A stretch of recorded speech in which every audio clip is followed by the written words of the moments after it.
اعلان بالفور 1917 یہودی آباد ہونے شروع ہو گئے، اور اصل میں اسی کے لیے خلافت کو منسوخ کرایا گیا۔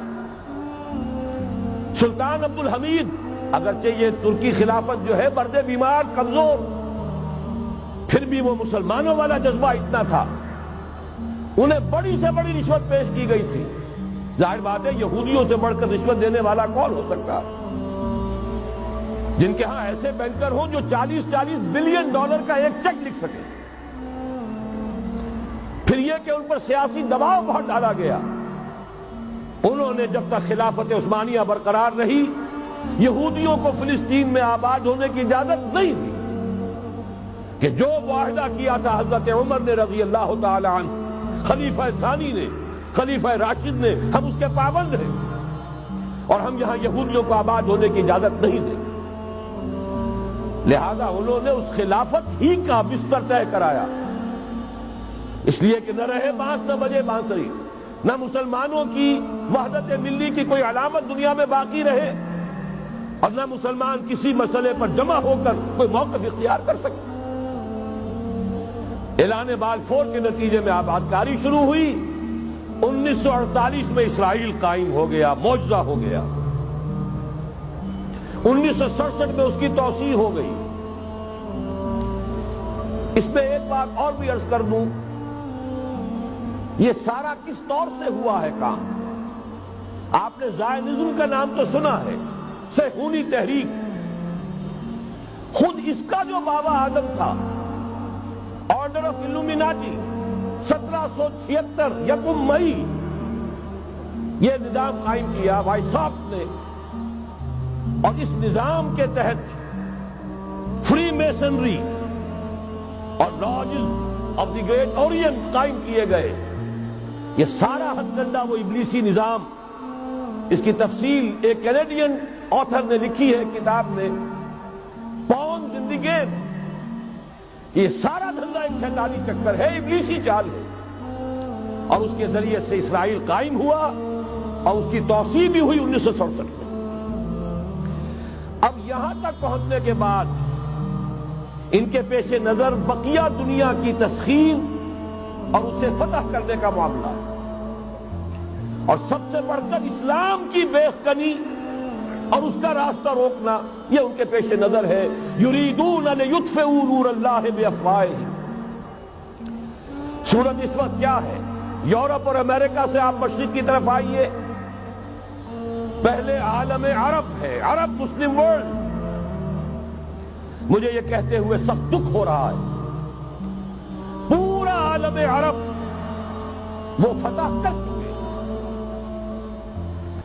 وہ عرب ممالک کے جو اسرائیل کے ساتھ کسی میز پر بیٹھ کر گفتگو کرنے کو تیار نہیں تھے۔ آپ دیکھ رہے ہیں کہ لائن لگ گئی۔ کبھی صرف انور سادات نے ریکگنائز کیا تھا، پوری دنیا میں شور مچا تھا، اس پر لعنت ملامت ہوئی تھی۔ اب تو ایک ایک کر کے، وہ شاہ حسن ہو چاہے شاہ حسین ہو، اب تو وہاں سے ویزے ختم ہو رہے ہیں۔ سعودی عرب اور امارات، انہوں نے جو کچھ کاروباری بندشیں لگائی ہوئی تھی وہ ختم کر دی گئی، ان میں نرمی پیدا کر دی گئی۔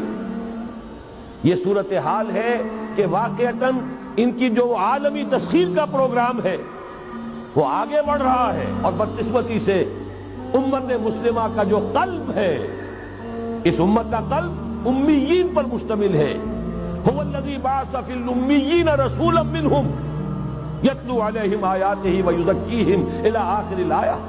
حضور بھی امی تھے، انہی میں سے تھے صلی اللہ علیہ وسلم، لیکن آج وہ قلب جو ہے عالم اسلام کا، وہ یہودیوں کے شکنجے میں کسا جا چکا ہے۔ اکثر وہاں کے جو حکمران ہیں، امریکہ کے ایجنٹ ہیں، اسٹوڈنٹس۔ یہ حالات جہاں تک عالم عرب کا تعلق ہے، تلخ حقائق ہیں جو بیان کر رہا ہوں، اس لیے کہ آپ کے سامنے رہنا چاہیے۔ یہ جو اقبال نے کہا کہ دنیا کو ہے پھر مار گئے روح و بدن پیش، ابلیس نے پھر اپنے درندوں کو ابھارا، اللہ کو پاور دیے مومن پہ بھروسہ، ابلیس کو یورپ کی مشینوں کا سہارا۔ یہ دوبارہ ایک بہت بڑے پیمانے پر حق و باطل کا گھمسان کا رنگ پڑنے والا ہے۔ ملاحم کی جو حضور صلی اللہ علیہ وسلم نے پیشین گوئیاں فرمائی، الملحمۃ العظمی، تاریخ انسانی کی عظیم ترین جنگ جو ابھی آنے والی ہے، اس کو سمجھ لیجیے اچھی طریقے سے کہ اس میں جو قوتیں ایک دوسرے کے مقابل آ رہی ہیں وہ کون سی ہے۔ نیو ورلڈ آرڈر کہنے کو امریکہ کے زیر قیادت ہے، حقیقت میں امریکہ خود یہودیوں کے پنجے میں ہے۔ یہ وہی ابلیسی طاقت ہے جو آگے بڑھ رہی ہے۔ عالم عرب کو فتح کرنے کے بعد اب ان کے پاس اگلا عالم اسلام کا حصہ ہے، غیر عرب مسلم ورلڈ۔ ایران ہے، اس کے شمال مشرق میں ترکستان ہے، روسی اور چینی، مشرق میں افغانستان ہے، پاکستان ہے۔ یہ ایک بہت بڑا سالڈ بلاک ہے۔ اس کے بعد اگرچہ ہندوستان آتا ہے، بھارت، ظاہر بات ہے کہ وہاں مسلمان اقلیت میں ہیں سوائے کشمیر کے، لیکن یہ نوٹ کیجئے کہ وہاں بھی کم سے کم 15-18 کروڑ مسلمان موجود ہیں۔ آج بھی دنیا کا سب سے بڑا ملک جس میں مسلمانوں کی تعداد اور جن کی نفری سب سے بڑھ کر ہے وہ بھارت۔ اس کے بعد پھر انڈونیشیا، ملائیشیا ہے، اس سے آگے ہے پھر فار ایسٹ، ابھی انہیں فتح کرنا ہے۔ نیو ورلڈ آرڈر کا یوں سمجھیے کہ ابھی یہ ہارڈ نٹ ٹو کریک، ابھی ایک لوہے کا چنا ہے، چائنا کی شکل میں موجود۔ اور مجھے یاد آ رہا ہے ڈیگال کے الفاظ بہت سے لوگوں نے سنے ہوں گے، اس نے کہا تھا کہ ہم نے خام خواہ روس کو اپنا دشمن بنا لیا ہے، وہ تو ہمارا بھائی ہے، وائٹ ریسسٹ، وہ تو بنیادی طور پر یورپین قوم ہے۔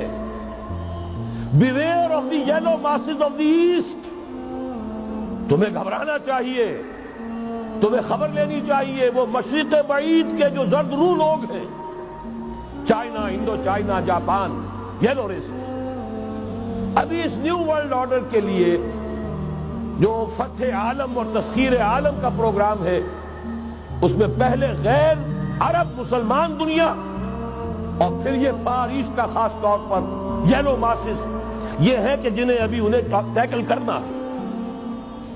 اور اسی لیے میں کرنا چاہتا ہوں، حقائق ہمارے سامنے رہنا چاہیے۔